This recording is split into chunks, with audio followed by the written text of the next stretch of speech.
I know I'm still new to this. I didn't mean to step on that sounder, that exit sounder, but is that time of the show where he comes and goes on a rainbow. It's always good to hear from Michael Snyder. Michael, thank you for coming in to the Mark Thompson Show. Well, greetings to Mr. Mo Kelly. As I said last week, I'm ready for Les Thompson and Mo Kelly. Anyway, of course, we miss Mark. If he's listening, try not to be on any fishing boats while you're down in Colombia, pal. You know, those waters are a little treacherous. And Mo, I want to express my thanks for running the clip of the Oval Office collapse. I mean, RFK Jr. left that room so fast, I thought he was being chased by Wile E. Coyote. I mean, all that was missing was a beep beep. I really could not believe what I was seeing, honestly. So, you know, Halloween in LA was a party, and Thanksgiving is on the way, which means Christmas decorations were up as soon as the last jack-o'-lantern was smashed. And it also means that the pumpkin spice plague has infected Trader Joe's. In a recent poll taken to rate the current worst TJ's pumpkin spice products, here are the top losers: pumpkin spice almond beverage, pumpkin spice power bars, pumpkin waffles, mini spicy pumpkin samosas, and the pumpkin spice JoJo's cookies. Oh my God. Speaking of scary, what do you say? It's time to review a slew of new movies. Yeah, you ready? Yep. All right. Let's start with a bang and a banger: Predator Badlands. So combining the intellectual property elements of Alien and Predator must have been a smart, expedient commercial move for 20th century movies when it was Fox. They owned both franchises and released the less than accomplished Alien versus Predator movie in 2004. I mean, I shrugged at it. I thought, oh, that's what a big studio would do to generate income. But director and screenwriter Dan Trachtenberg cleverly incorporates the evil Earth conglomerate Weyland-Yutani from Alien into Predator Badlands in clever and effective fashion. I mean, James Cameron elevated the Alien franchise with his 1986 sequel, Aliens, and Trachtenberg has done the same with Predator. In Badlands, we learn a lot more about the Yautja, the predator species in society, turning them from simple one-note hunting and killing machines into more nuanced beings with a hierarchy and personal honor, expanding them way beyond the villainy of their appearance in the first film of the franchise, 1987's Predator, you know, the one with Arnold Schwarzenegger. So Trachtenberg has been a major contributor to this richer exploration, having been the main creative force behind the last three Predator movies: the live-action prequel Prey, which is set in the past and pits a young Native American woman against a predator. Really great film. The animated anthology Predator, Killer of Killers, and now Badlands. And honestly, I think Prey and Badlands are the best of the series since that first one. So computer animation has evolved to such an extent that there is absolutely no problem suspending disbelief in the incredibly otherworldly and treacherous flora and fauna that a disgraced Yautja named Dek, played by newcomer Demetrius Schuster-Kolatangi, encounters on what is touted as the deadliest planet in the galaxy. And this is a place that even Dek's fellow predators fear. So he's there on a quest to kill the most fearsome beast on that planet and regain his status in his clan after his father, a chieftain, murders Dek's brother and banishes Dek. As it happens, and here's where we get the alien element, the Weyland-Yutani Corporation is very interested in the biology of the planet and is acquiring samples of its native creatures for, you know, sinister research and development. But they seem to have learned their lesson from all the humans who have died trying to capture the xenomorph in the Alien movies, so their expedition is populated by androids. And the first synthetic we meet is Thea, played by Elle Fanning, and Thea has been damaged, having lost her legs. This leads to an alliance of convenience with Dek against the twin threats of the planet's ecosystem and Weyland-Yutani shock troops. So will Dek succeed against these stacked odds? Will he get his trophy, make things right back home? Will Thea regain her limbs and transcend her programming to help Dek? And these questions and more are at the heart of Predator Badlands. And I got to tell you, even with its B movie roots, it gets an A plus. I mean, this is how you make a blockbuster. And Fanning, by the way, is wonderful, droll, and witty. Predator Badlands is in theaters wide this weekend. So, shall we move on? Well, let me just say that Dan Trachtenberg is a friend of mine, and I'm a huge Predator fan from the very first one in 1987. To hear you say that it's the best of the series just warms my heart. I cannot wait to see it. Thank you, Michael Snyder. Please continue. Well, he knows what he's doing. He's immersed himself in it, and he has made the series better with all of his contributions. Mo, give him my regards. He's got a fan right here. Okay, Die My Love, directed and co-written by Scotland's Lynn Ramsey, who made the brutally gritty dramas Ratcatcher and We Need to Talk About Kevin, offers a scathingly good performance by Jennifer Lawrence as young mother Grace, who is stuck home alone and going nuts with a newborn after she and her husband relocate to the middle American boonies from the city. So from the get-go, they seem to have had a tumultuous relationship, but the baby and solitude exacerbate her situation. Though given less to do than Lawrence, Robert Pattinson aids and abets her with one of those fierce when needed portrayals, playing the woman's frustrated and affectless husband, Jackson. There's also notable supporting work from Nick Nolte and Sissy Spacek. Talk about talent. They played the baby's grandfather and grandmother. He's struggling with dementia. It's a little heartbreaking. And she's trying to assist Grace with the baby, but encountering resistance from the unhinged new mom. You know, it may not be Ramsey's best, but it is wrenching on many levels, and it digs deep into the psychological morass of one woman's madness. You know, it skitters through time occasionally, presumably reflecting Grace's increasing loss of sanity, and that's where it loses some clarity and thrust. But that's kind of a minor quibble with such a powerhouse turn by Lawrence. You know, it's what I call difficult viewing. Still, it is very rewarding if you can handle it. Die My Love is in theaters. Jennifer Lawrence, I never thought of her as a great actress, but from the way you describe her performance and what I've read about her chemistry with Robert Pattinson may change what I think about her as an actress, it seems.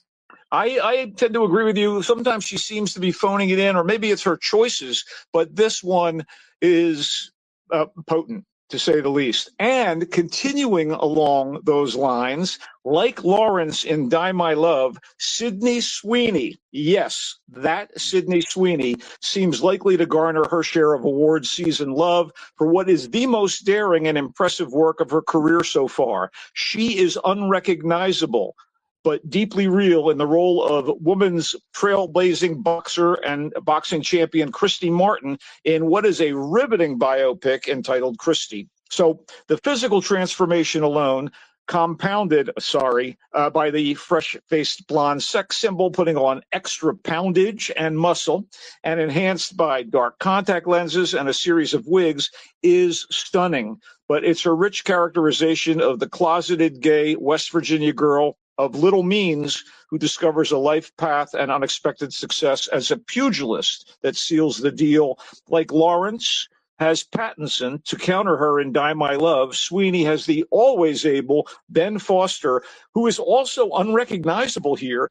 And he's by her side through it all as Christie's predatory manager and trainer and eventually abusive husband. Now, Christie breaks no truly new ground as a dramatic rags to riches to crisis boxing movie biography.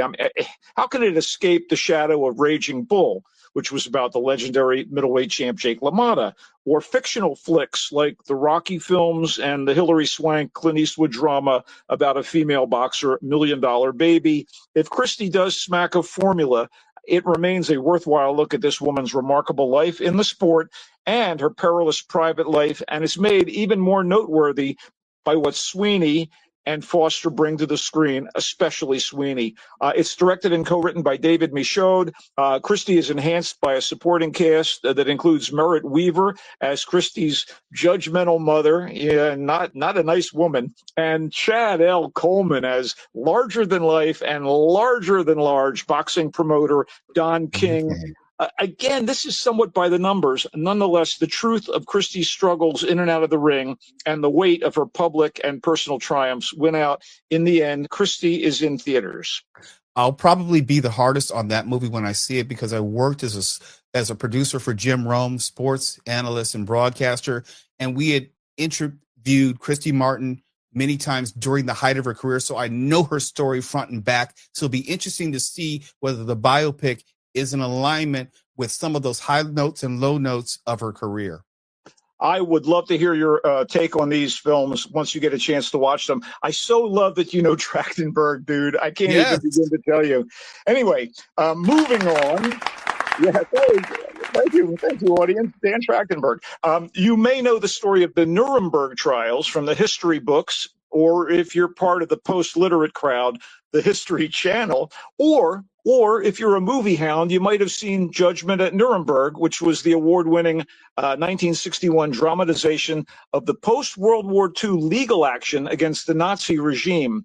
But none of that should keep you from checking out the new historical docudrama Nuremberg if this interests you. It is the latest necessary reminder of the horrors that the fascist leaders of Nazi Germany visited upon the victims of the Holocaust in World War II.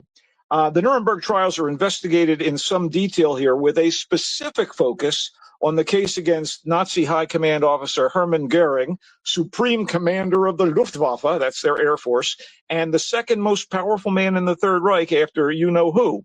And he is portrayed here in a memorable, complex, and unsettling feat of character acting by Russell Crowe.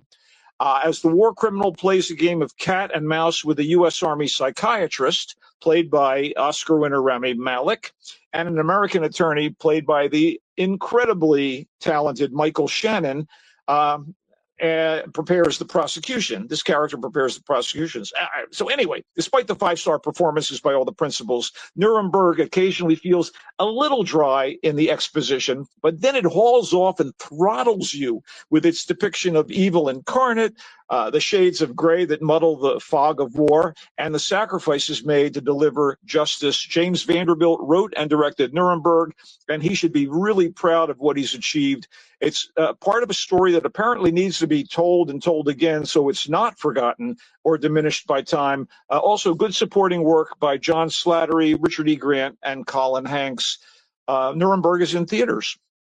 That's one hell of a cast. I don't know if you can go wrong with the cast of that caliber, but something that you said, Michael Snyder, which gives me pause. It's unfortunate that we live in a day where history has been so bastardized that we have to look to our entertainment choices to help fill in those gaps.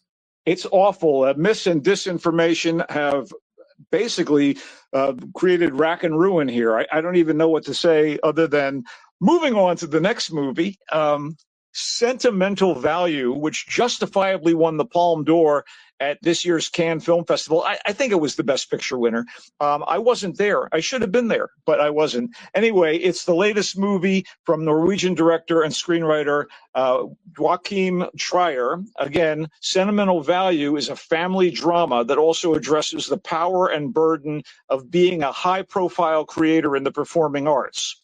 In the movie, two sisters in Norway, actress Nora and housewife Agnes, have to deal with the fraught relationship they've had with their father, Gustav Borg, who is a renowned filmmaker, re-entering their lives as he prepares to shoot a movie about the suicide of his late wife, the mother of his daughters. So he tries to convince Nora, an acclaimed member of Norway's National Theatre, to essentially play her mother in the movie, and Nora blanches. When he is greeted by her refusal, Gustav turns to a rising young American actress, Rachel Kemp, to take on the role.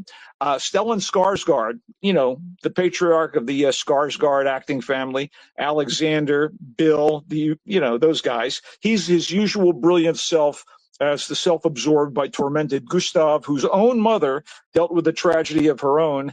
Norway's Renate Reinsve, who is Trier's 2021 lead in the romantic dramedy The Worst Person in the World. She is spectacular and complex as Nora. Inga Ibstadar Lilias is solid as Agnes. And guess who plays the American actress Rachel? I am not saying that it's Elle Fanning week. but Rachel is played with great sensitivity by a Predator's best synthetic pal, the versatile Vince Fanning. I was like, wow, it's like they're Range. poles apart, Mo, poles apart. Sentimental Value is an emotionally affecting, thoughtful movie for grown-ups that deserves every accolade and will be in the discussion as one of the year's best films. It is in select theaters. Now, you're making it real difficult for me to not watch any of these movies. These are some fantastic, thorough reviews, and I'm all in. Keep going, please. I got to say, honestly, man, this is a rarity, a week when every movie has, some value to it. And here we go with an outlier, okay? Peter Hujar's Day is a little movie, but a masterful one from writer-director Ira Sachs, who did Passages, Love is Strange, and Little Men. And this benefits greatly from the presence of two superb actors, Ben Whishaw and Rebecca Hall, in the only two roles that this recreation of an actual 1974 conversation requires. And that would be gay New York City photographer Peter Hujar and his friend, writer Linda Rosenkrantz, who wrote a book about their day-long chat entitled Peter Hujar's Day. So this is a downtown art scene cousin to the intimate conversational feat that was My Dinner with Andre, with theater and film stalwarts Wallace Shawn and Andre Gregory speaking to one another in a chic Midtown Manhattan restaurant. Instead, they're in Rosenkrantz's apartment, and over the pointed but brief and engaging hour and a quarter course of Peter Hujar's Day, Hujar and Rosenkrantz are just hanging out, and Hujar is recounting what is probably a typical day in the local scene for him, interacting with the iconic likes of Allen Ginsberg, William Burroughs, Susan Sontag. I'll just say that if ever there was a totally cool opportunity to eavesdrop, it's Peter Hujar's Day. It's in select theaters. I think it's going to play very well on home video, too. Again, it's very intimate. You know what I mean? Mm-hmm. Mm-hmm. Give us one more before we're done. I'll make it quick. Short, sweet, and lovely, Little Amelie, or the character of Rain, captures the joyful discovery and painful lessons of childhood. It's a gorgeous piece of animation, the work of French animators who are developing quite a rep for their magnificent work, like the movie Mars Express, which is sort of an animated futuristic film noir, and TV shows as diverse as Scavenger's Reign, which is sci-fi, Arcane, which is basically based on a video game and sort of supernatural, and the unbelievable Splinter Cell Death Watch, new to Netflix, which is essentially an espionage show. There is a kind of a Hayao Miyazaki Studio Ghibli vibe to Little Amelie, or the character of Rain, which portrays a little girl's innocence and wonder, and is further enhanced by the Japanese setting in kind of pre-digital Japan, which is still dealing with the aftermath of World War II. It's based on an autobiographical novel by the writer who, I guess, experienced this, and that would be Amelie Nothomb. And it's colorful and has some simple, delicate designs, and it echoes anime, but it just has its own unique look. It is in select theaters, and I think this is a great family film. It's just a work of beauty. Little Amelie, or the character of Rain. I can't believe, Mo, no terrible films this week. There's usually something I can kind of dump all over, and that isn't the case. Well, there's always hope for next week. There's something that you'll defecate on. Yeah, I'm going to attack. I will bear the fangs when given a chance. But in the meantime, I think Mark is still going to be off next week. So you and I will reconvene, and you can tell us what you thought of some of these films if you get a chance to catch up to them. In the meanwhile, my total focus, Mo, is Niners Rams coming up this Sunday live from Santa Clara and Levi Stadium. Go Niners. And man, a pleasure to interact with you on the air, buddy. Michael, we were doing so well, and then you had to bring up the 49ers. You don't know that I'm a lifelong Rams fan from 1976 when my father took me to see the Los Angeles Rams defeat the then franchise expansion Tampa Bay Buccaneers. They won 34-0. I've been a Rams fan ever since then. I can't in good conscience root for the 49ers. Oh, my God. Well, no, we shall remain frenemies on the sports front, okay? Before we go, I need to recap very quickly your selections. Predator Badlands is the best of the series. You gave it an A+. Die My Love, you said it was great Jennifer Lawrence performance. That impressed me. It gives me something to remember. You talked about Christie, which you thought was the most impressive work of Sydney Sweeney's career. Wow, that is high praise. Nuremberg, hell of a cast, but dry at moments. Okay, I'll take that. Sentimental value, emotionally effective, but spectacular performances. And Peter Hujar's Day, my characterization, a little movie, but a big message. Definitely want to check that out. And Little Amelie, or The Character of Rain, colorful, but unique visually, a great family film. So all I can say is I was listening intently. I was taking copious notes. I want to be in the theater, and I'll have a report next week. All right, man. A pleasure. We'll see you then. Michael Snyder, have a great day. There we go. Fare thee well.